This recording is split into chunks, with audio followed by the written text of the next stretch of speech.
So thanks very much for having me here. This is not my usual conference, but it's been really interesting for me attending. So I'm the science correspondent at The Guardian, and I spend more of my time probably writing about how to avoid death through new cancer treatments and Alzheimer's and so on, rather than reporting on death itself. But I thought I'd just talk about, I suppose, some of the things, special considerations for the media when we're covering this topic. And it's really one of those areas where there's a tension between the normal job of a journalist, which is to paint a really clear, accurate, vivid picture of an event, and also a whole raft of ethical and legal constraints about what's appropriate for newspapers to be writing about. And so the public interest of describing any death really has to be balanced up against showing sensitivity and compassion for the people who are involved in the story. And I know that in the poll, a lot of you said that you were quite comfortable with talking about death.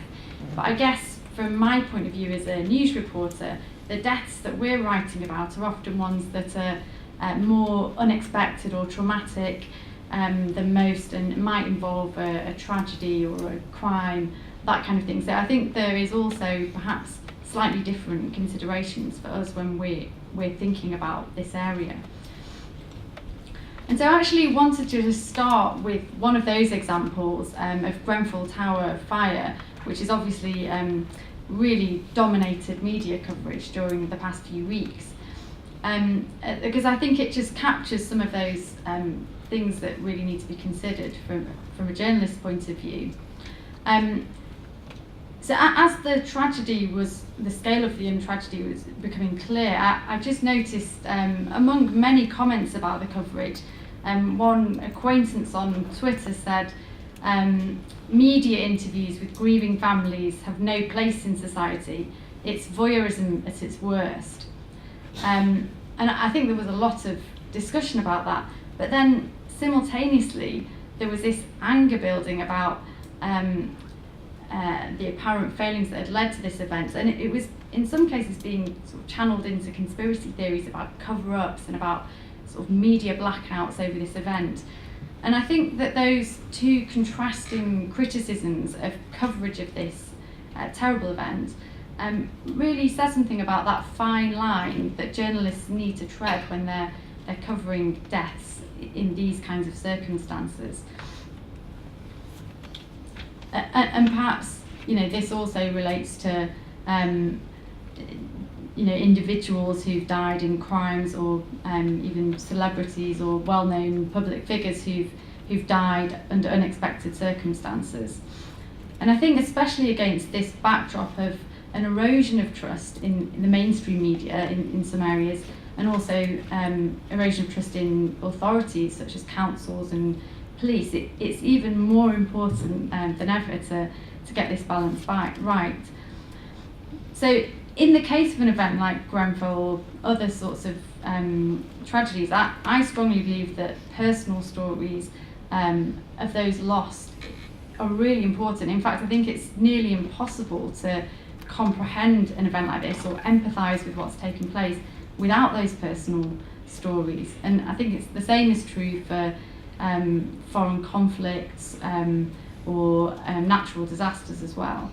It's only those personal stories that really often punch through and allow the reader to cross that psychological divide, to understand what's happened to people that you don't know and may live very far away. So I think there is a very strong case for telling those personal stories around death, but there must be very, very careful considerations of how we do that and how we approach these kind of stories. And so, and I think most newspapers have quite a strong code for how we go about interviewing people who've witnessed death under these circumstances, how to approach people who are grieving. Interviews should normally be requested through friends or relatives, and people shouldn't be put under any pressure to share these stories, because it's clearly a choice on their part to do so. But I do think that it's important that those stories are told. Another area I think just sort of related to this is the coverage of suicide, which is something that the media covers quite a lot. And I think it's something, if you look back over the past decade or so, the way the media reports suicide has really changed quite a lot, partly because of the kind of growing awareness of the risk of copycat suicide events. And so now there's quite a well-established protocol of how suicide should be reported. The Samaritans has done lots of research into this, and I think most media organisations roughly stick to these kind of guidelines. And again, this is another example of something where normally when you're telling a story, you want to give as much information and detail as possible so the reader can kind of put themselves in the scene. But in this case, it's now quite well understood that you shouldn't give all the details of how an event took place. You might want to say kind of broadly what the method was, but not the exact type of tablets that were used or that kind of thing. And then similarly, giving the context for it, it's also understood now that it's best not to cite one specific event that led up to the suicide, because in the minds of people who may be having suicidal thoughts, it can lead to them feeling like they're on a parallel trajectory. I think the media coverage of death definitely reflects a shift in social attitudes around issues like dying with dignity, and the question of when medical interventions should end and a patient should be allowed to die. And I think this is an area where the media has a lot of responsibility to report in a balanced way. And of course, there's always a need to hold the medical profession here to account. But there's times when I think this has gone to maybe spilled over into hysteria in the past. So I'm thinking about things like the coverage of the Liverpool care pathway, which was probably about 5 years ago that there was an awful lot of coverage of that. And obviously there were very valid concerns with this story about consent, about the involvement of relatives in discussions. But I think the coverage of it became so polarised and just so entirely negative in some quarters of the media that it was actually potentially unhelpful. And just as an example, there was one, I was just looking at one Daily Mail story from 2012, and it has to be said it wasn't just the Mail that was covering this with this kind of tone. But there's one story which said, doctor admits starving and dehydrating 10 babies to death in neonatal unit. Anyone reading that is just going to feel terrified of this kind of sinister thing that's going on. And I think this is reflected in a comment that a doctor made at the time to the BMJ, which was that negative media coverage of the Liverpool care pathway has caused additional distress from relatives at an already distressing time when their loved one is dying. And this doctor went on to say that it was actually discouraging doctors from talking about this with relatives because it had become such a taboo subject almost. And I agree with what both Carla and John said about this, that the media can really play a role in reinforcing those taboos and kind of fear around death. And so I think with that story, the kind of genuine concerns over how these discussions take place, how these decisions had reached, had kind of spilled over into a overall hysteria around the whole subject, and almost possibly did more harm than good.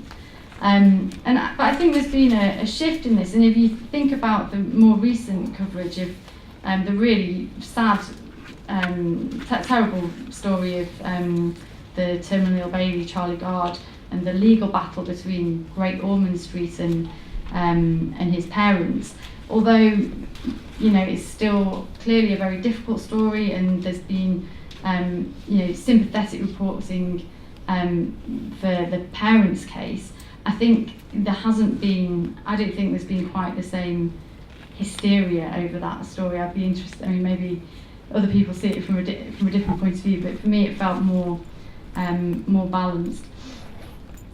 And I think I was interested as well in the idea that there's a lot of squeamishness and taboo around, so far we've been talking about death, but about bodies and wishes for what happens to our body after death. And I do think that the media, and probably reflecting kind of society as a whole, is still very uncomfortable with that kind of discussion. And one of the stories on that I covered was last autumn, the story of the 14-year-old girl who wanted to be cryopreserved after her death.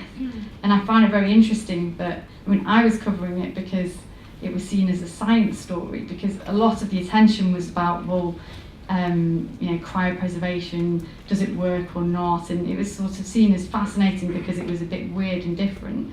And actually there was far less attention on what the real story was just about this girl pursuing her right to choose what happened to her body after her death.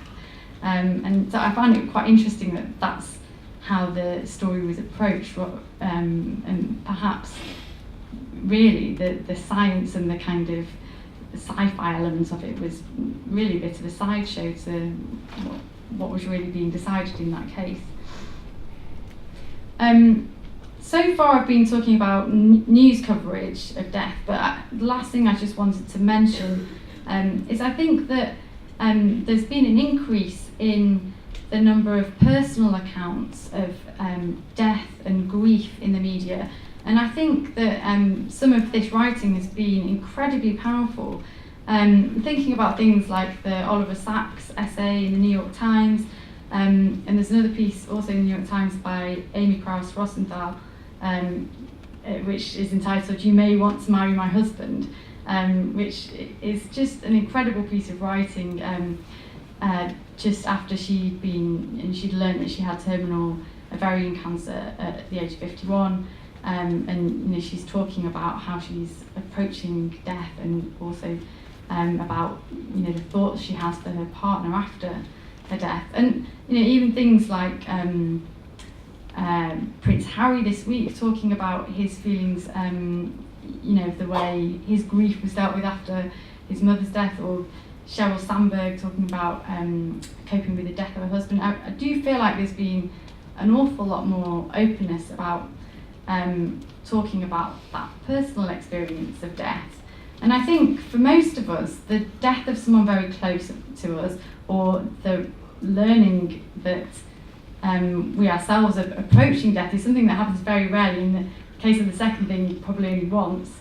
And so having accounts like these of people's experiences and that honesty, I think is so helpful for providing some kind of template for mapping our own experiences onto, and can provide a lot of comfort, I think, for people who are going through those experiences themselves, if they've not got a friend or relative who has been through something similar. And I think perhaps one of the most striking examples has to be Terry Pratchett, who really was incredible in the way he documented his own experience and of both Alzheimer's, and then also his feelings around death. And I just wanted to end with a very short extract from his writing, and just also to note that Terry Pratchett started off out as a local journalist. So that's what he's talking about here, and he says, "On the first day of my journalistic career, I saw my first corpse. Some unfortunate chap fell down a hole in a farm and drowned in pig shit. All I can say is that compared with his horrific demise, Alzheimer's is a walk in the park. Except with Alzheimer's, my park keeps changing. The trees get up and walk over there, the benches go missing, and the path seems to be unwinding into particularly vindictive serpents. I always dreamt that when I died, I would be sat in a deck chair with my glass of brandy, listening to Thomas Tallis on the iPod. But I had Alzheimer's, so I forgot about all that." And I just think that that kind of, sharing of the experience of approaching death is something that you wouldn't have read maybe 20 years ago, and I think that is something incredibly positive that is happening in the media at the moment regarding death. Thanks very much. Thank you very much. Thank you.